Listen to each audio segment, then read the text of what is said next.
Right. How do I do this? Okay, so can you hear me? What's the matter? Yes, we can hear you. All right, so there's always a little problem at the beginning. So today's topic is, what does it mean to love yourself? So, of course, I could answer that very easily by saying, well, if you don't love yourself, how can you love others? And the words from the Bible, love your neighbor as yourself. So obviously you have to love yourself. But what does it mean to love yourself? We understand that true love is to live for others. So if you love others, actually, then you get love back. So we shouldn't be focused on ourselves, more we should be focused on others. But then what does it mean to love yourself? So this is the topic I'm going to explore today. So who are we? Who am I? Yeah. First of all, if we read the Bible, in Genesis 1:27, it says, so God created man in his own image, in the image of God created he him, male and female created he them. So who are we? We're created in the image of God. So God dwells in us. And it says in Genesis 2:6-8, and the Lord God formed man of the dust of the ground and breathed into his nostrils the breath of life, and man became a living soul. So we understand from this that our physical body is made from the physical elements of the physical world, and our spirit actually comes from God. So that's who we are. We have a physical body from the earth, and we have a spirit within us which comes from God.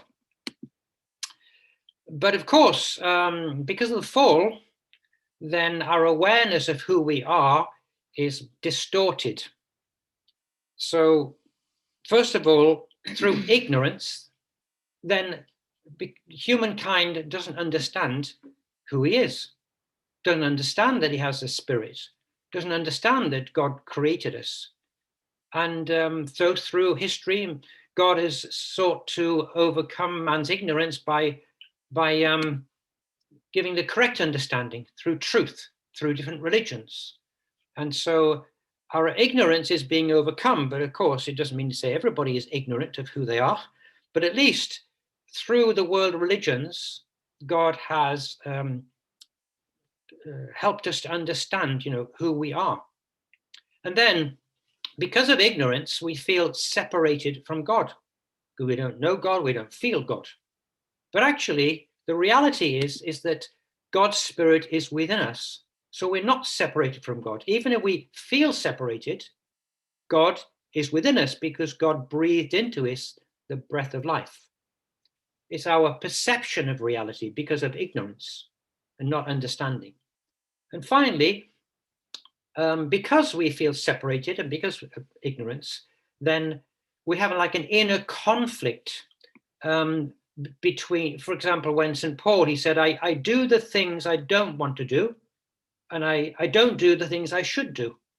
I know I should be good, but I do bad things. Yes, I want to do good things, I do bad things, or I don't do the good things. So there's like this constant conflict within us. And but in reality, because God dwells in us, our mind and body should be in harmony. So who are we? Well, originally we should be the dwelling place of God. But because of the fall, we became separated. And so there's a process of coming back and understanding who we really are. We have an original nature from God, and we have a fallen nature from the fall. It's from Satan, from Adam and Eve. And so that's the problem. We have these conflicting natures within us. So our original nature, we could say, is our divine spirit. This is who we are. God gave us a divine spirit. We're connected to God. We are divine. Our fallen nature, how would we describe this? Well, actually, I would like to look at it as though it's the ego. What is the ego? Yeah. The ego is very self-centered. It's all about me. And we know fallen nature is all about me, separated from God.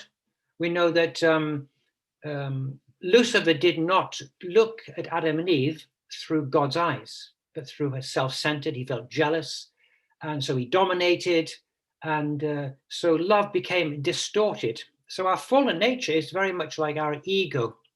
And we could say our ego is the part of us that feels separate from others and separate from God and separate from our true nature. We feel unease within us, and we try to get value without connection to God. We become centered on ourselves and try to build ourselves up by making ourselves feel better and superior to others. But actually, love is missing from our heart. So we try to substitute it with external things, but we will never be satisfied because we are cut off from the source. So this is our ego.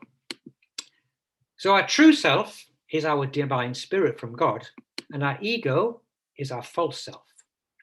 So if we look at the ego, these particular pictures say a lot, because the first one on the top left-hand corner is like a person with an egoic mind wants to be the top of the pile, is the king, the most important. Underneath him, then actually he's standing on top of somebody. So the ego is willing to tread and walk over others to achieve his aim. So he is the kingpin. And of course, who cares about others? Let's kick them out the way. They're not important. But actually, the ego is a bit like a chain that holds us back from actually finding who we really are. So what do people who have very strong egos do? They probably talk about themselves for at least 10 minutes before they ask another person how they are. They constantly compare themselves with others. You know, if someone's better than them, then they feel inferior and they don't like that. If somebody is lower than them, they feel pretty good. Also, they feel jealous when other people do well. They can't celebrate someone else's success because they feel they're better than them. Also, they like to gossip about other people's flaws. What's wrong with them? They feel good because they don't have those flaws. And they can't back down until they've won an argument. And they will often sulk when they don't win. And of course, they blame others when things don't go their way. So this is fallen nature, but this is also the ego. So if we were to compare the ego to our divine spirit, we might say the ego it's coming from fear.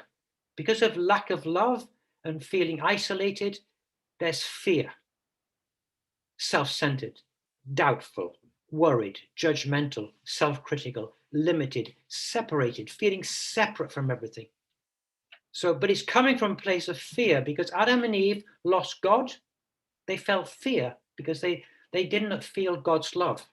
But the divine spirit, we can say, is loving, unselfish, trusting, peaceful, accepting, forgiving, infinite, and connected to all life, connected to God.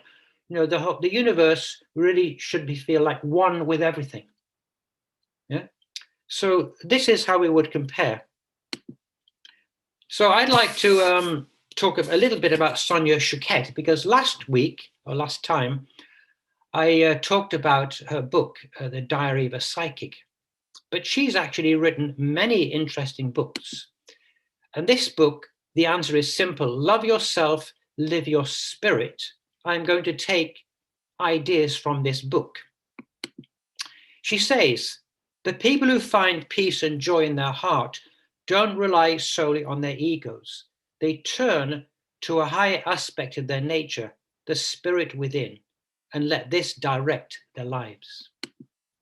The one who made us meant for us to live creative lives filled with joy and inner peace as divine and holy beings. That's who we are. I wrote this book to help make you aware of your divine spirit and teach you how to love and live your divine nature. So we need to love who we really are, our spirit that comes from God, to recognize this.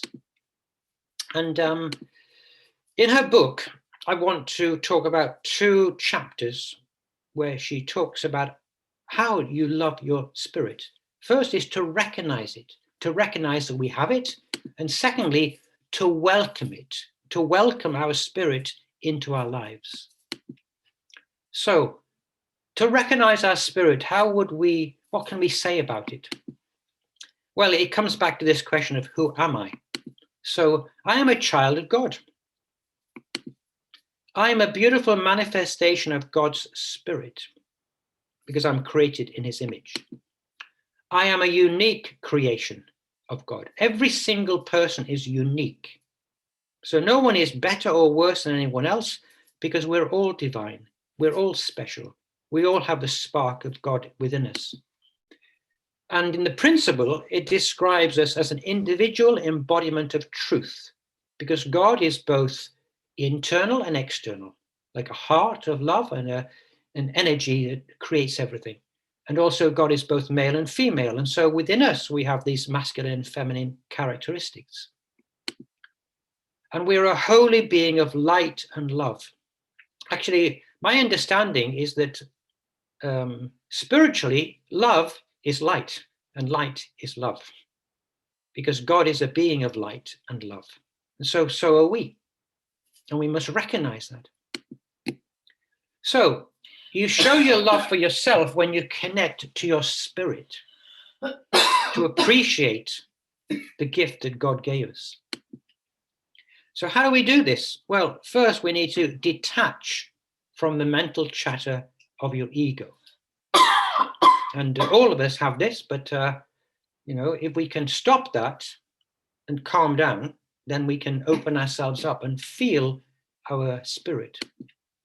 And we need to keep our heart open. If we're more sensitive, if we calm our mind and our heart is open, we will feel our spirit. And also we should follow our heart. Listen to what our heart is telling us. Listen within. And that means listen to your inner voice. Many times I get, ideas come to me, just inspiration. So we need to listen and follow that. And something we should also do to keep our hearts open is to laugh throughout the day. Be happy, smile, be joyful, because this keeps our heart open and then we can actually feel our spirit more easily. So I'd like to tell you about a story of a man called Joseph, who was a client of Sonia. And I'd like to tell you about his story. So he was the only son in his family, and he felt obliged to work with his father's real estate business.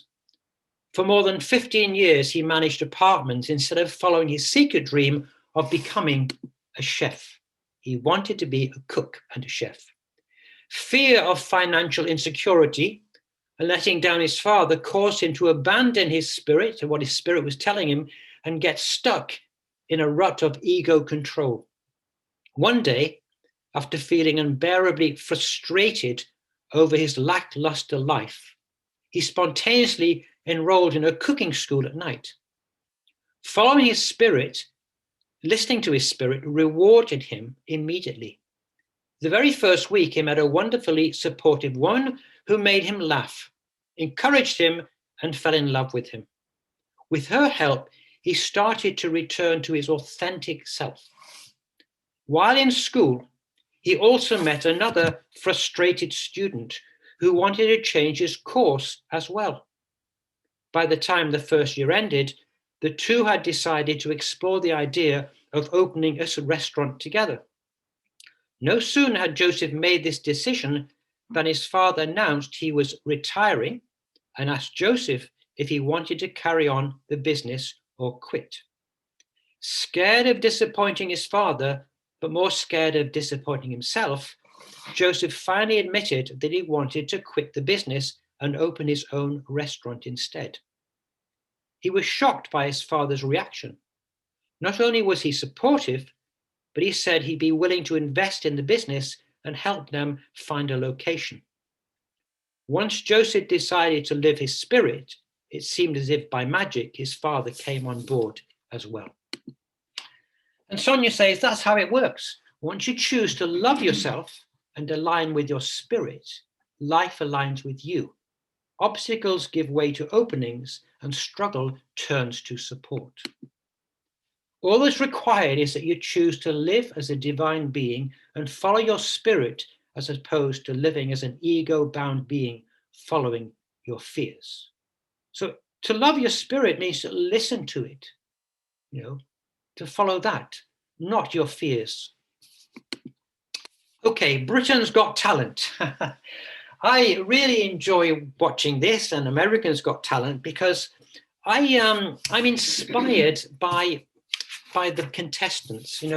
When they come, it's like they have a dream, they have a talent, and they want to share it. So when I first see them, it's like the original pure heart and expressing their creativity. Of course, the other side of this is that because of the world we live in, if you succeed and you become famous, it's very difficult to keep this pure heart, because then success feeds the ego and performers can become so absorbed by their own talents and their hunger for praise that their hunger can never be satisfied. So to keep the original purity, it's important to be grateful and humble and thank God for the gift and connect to your spirit. And so I'm actually moved to tears and inspired by these people because they're very courageous. So today I want to share one of the most famous contestants on Britain's Got Talent. And I want to show you the video because this really sums up about someone following what their heart is telling them and listening to their spirit. So this is Susan Boyle. I'm sure you all know about her. So let's listen.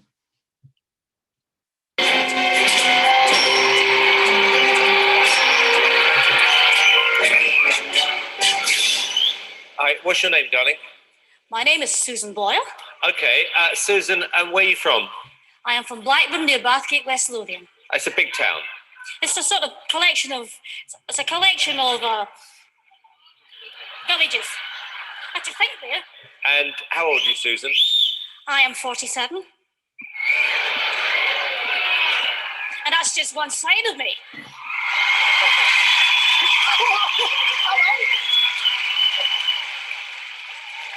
Okay, what's the dream? I'm trying to be a professional singer. And why hasn't it worked out so far, Susan? I've never been given the chance before, but here's hoping it'll change. Okay, and who would you like to be as successful as? Elaine Page. Elaine Like Page. that. What are you going to sing tonight? I'm going to sing I Dreamed the Dream from the Miserables. Okay, big song. Yeah? Yeah.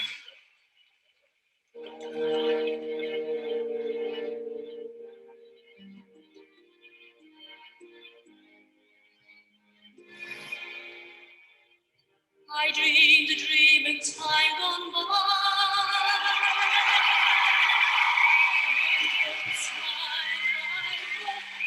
You didn't expect that, did you? Did you? No. I dreamed that love would never die.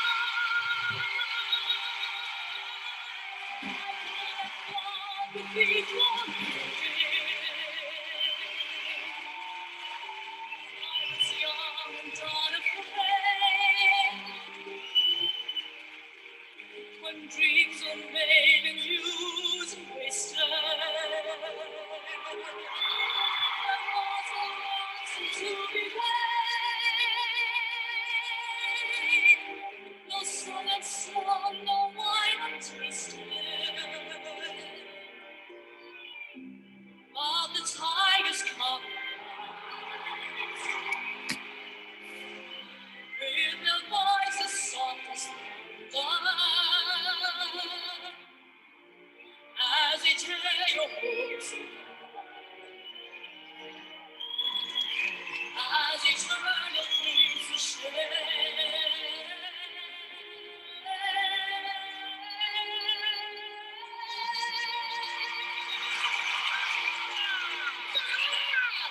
Still dreaming to me,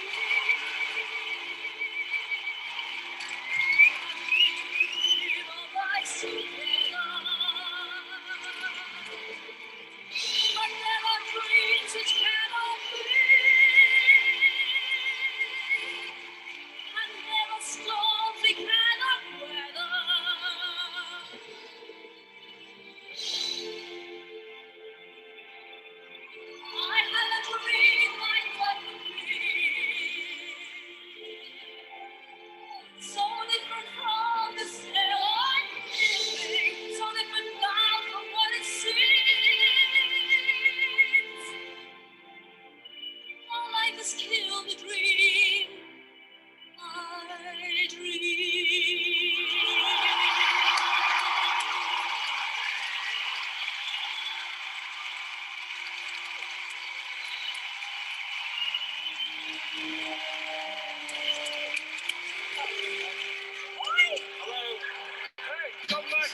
Thank you very much, Susan Peers.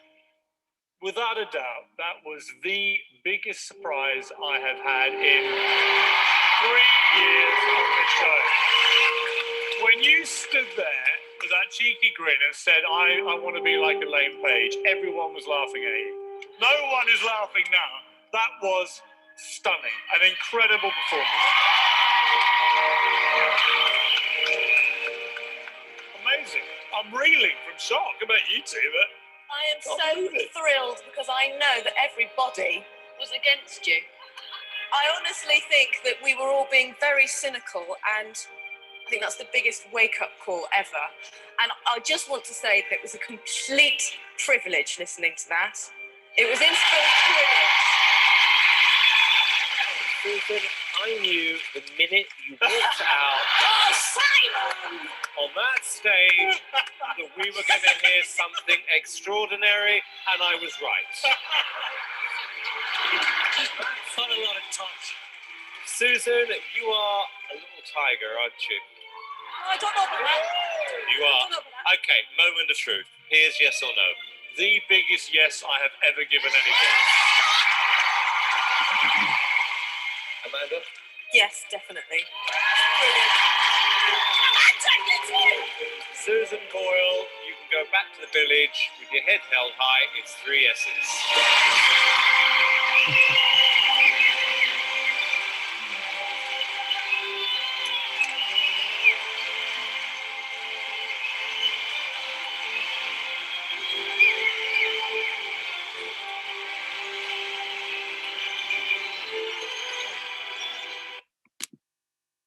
So, Susan Boyle, you know, my eyes are watering even now because it's so emotional to see a person who wants to follow their dream, who wants to share their talent, and has the courage to listen to the voice within. So it's wonderful to see such people. You know, God gave us certain gifts to share, and if we don't share them, then we're not fulfilling our purpose. So another aspect of recognizing your spirit that Sonia includes is breathing exercises. How do they help? Well, she says breathing exercise can free us from being stuck in our negative ego, fear-based thought cycles, and stabilize us in higher loving vibration. And she explains three kind of breathing exercises. First, breathe in through your nose and out through your mouth, and sigh as you exhale. So, you know, breathe in, and and it's that sigh. You know, when you do that, it's very hard to feel worried or fearful because it brings such a wonderful energy. Second, take in the deepest breath you can and quickly thump your chest with your fist in the area of your heart, releasing a loud, resounding ha. You know, deep breath. Oh, it's like this. It makes me laugh. And then the third one is take a break during the day and breathe deeply for 5 minutes. You know, if you're feeling a bit anxious, if you can find somewhere to go and just breathe deeply to calm yourself down. So these exercises, I mean, it's like when people meditate, they breathe, and the breathing calms them down, and then whatever thoughts they're having, calm them down and be based in the present moment.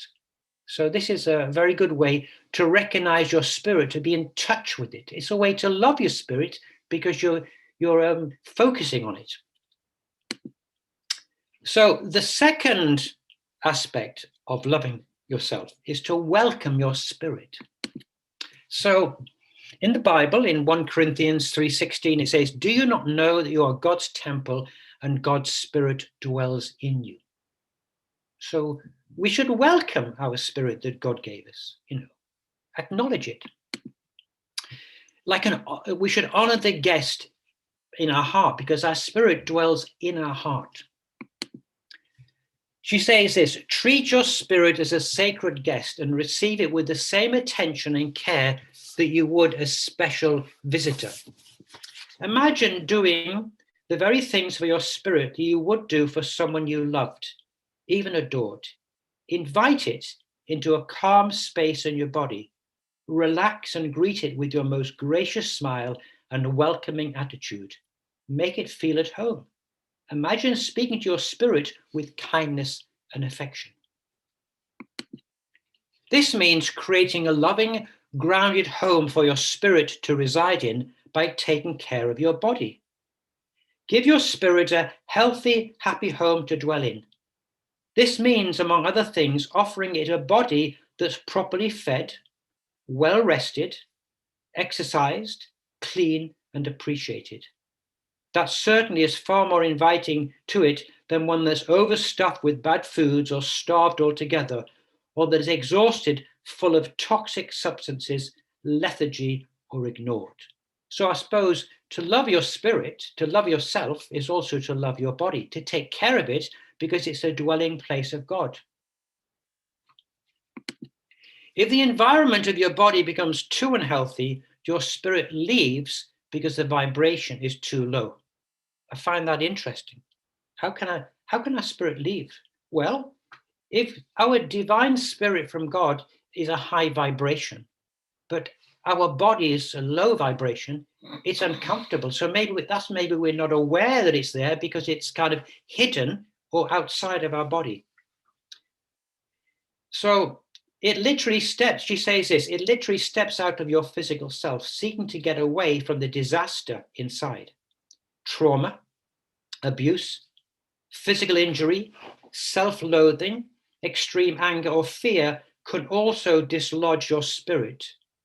If a person's spirit has departed from his or her body, it leaves nothing but a fearful, controlling ego to run the show in its place. It departs due to long exposure to intensive negative vibration, such as when you get into an angry argument with another, when you use abusive drugs or alcohol, and so on. So, we need to welcome our spirit. I'd like to tell the story of one of her clients called Patty, who actually followed her advice. She was 50 years old and overweight. Let me tell you about her life. She was the only child of a challenging mother. She grew up in fear of her mum's disapproval and constant criticism. All her life, she was told and felt that she wasn't worth much. Seeking approval, she projected herself at a young age that she was as an exemplary person in every way. So she, by being a really good person, then she could kind of get the affirmation of her value. She was the head of her class, a straight-A student, the neighborhood's best babysitter, the most consistent volunteer and fundraiser at her church, a reliable neighbor, and a good friend to all. But she didn't love herself. She gained weight slowly over time. And by the time she was 50, she was 100 pounds overweight. But then she attended a workshop with Sonia Choquette. And Sonia said, I suggested that she treat her spirit like a sacred and beloved guest in her heart. She accepted the challenge on the spot and embraced her spirit and began to honor it. She started to create a calm, peaceful atmosphere in her home. She monitored what she said about herself to others so as not to insult herself. She prepared healthy, beautiful, fresh meals and took her time eating them so that her spirit could enjoy them. She spoke to her spirit with respect and affection and repeatedly thanked it for being in her heart, asking what she could do to make it feel more at home. She stopped internally listening to the past and negative feedback that had haunted her all her life and began to respect and honor her spirit's voice instead. And then Patty's life slowly changed for the better. The first thing she noticed was that she was sleeping better. And as she slept better, she ate better, most notably consuming less sugar just to get through the day. As she ate better, she felt better. So she started to be more active. As she did so, she made new friends and dropped some weight.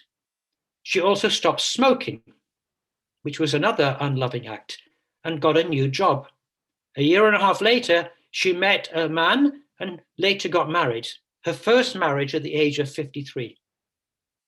She's certain that she married because of her shift in identity. When she lived beholden to her ego, she felt too unlovable to be close to anyone or let anyone get too close to her. As soon as she started to attending to her spirit with respect and care, she opened up.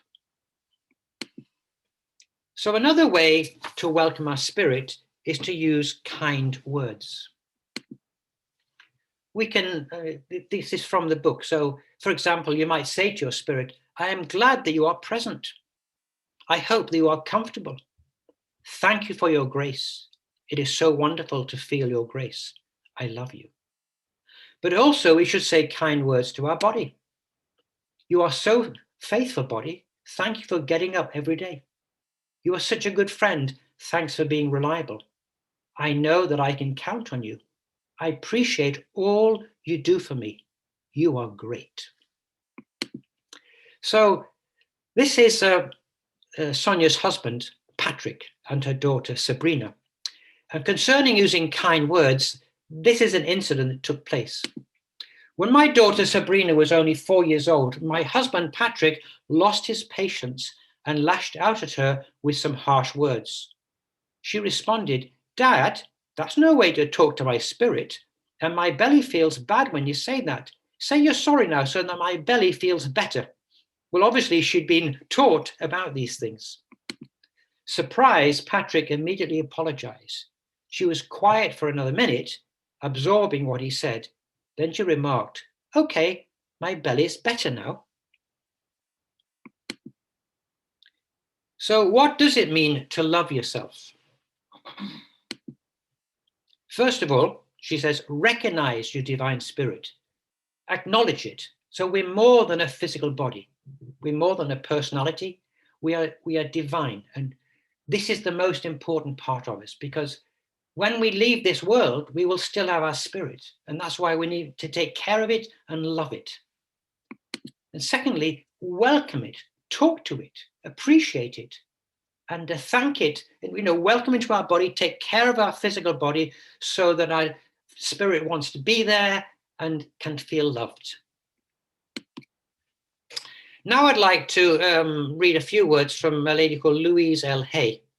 She lived to be actually 90 years of age. And I don't know if you know who she is, but she was into kind of the New Thought movement. She belonged to the Church of Religious Science back in, I think, the 50s. And she got cancer, and she overcame her cancer by learning to control her thoughts and her emotions and learning to love herself. So much of what she has written about in her many books is about loving yourself. And she says this, after years of individual counseling with clients and conducting hundreds of workshops and intense training programs across the country and around the world, I find that there is only one thing that seems to heal every problem, and that is to love yourself. So you love yourself because you can heal everything. And there are many people who have demonstrated this. And she also says, it is not selfish to love. To me, loving ourselves means having a deep appreciation for who we are. Appreciate what God has given us. Our life is a gift. And then, what about Father? What does he say? Well, if you love yourself, you're going to value yourself and you're going to value all of life. And so in that context, here are some of his words. Respect all things as holy. Treat them as sacred objects. Respect all people as holy people, each one the sacred body of God. So if you love yourself, you see through the eyes of God, and then you will value everything. If you don't love yourself, how can you see the beauty and the goodness of other things? Because you're absorbed by your own incompleteness and your own problems. Respect yourself as a holy person with the thought that your mind is God's mind and your body is God's body. You must name yourself as the dwelling place of God. God dwells in us. Love what where God is dwelling in us. Love God and love ourselves. Thank you for listening and have a good day.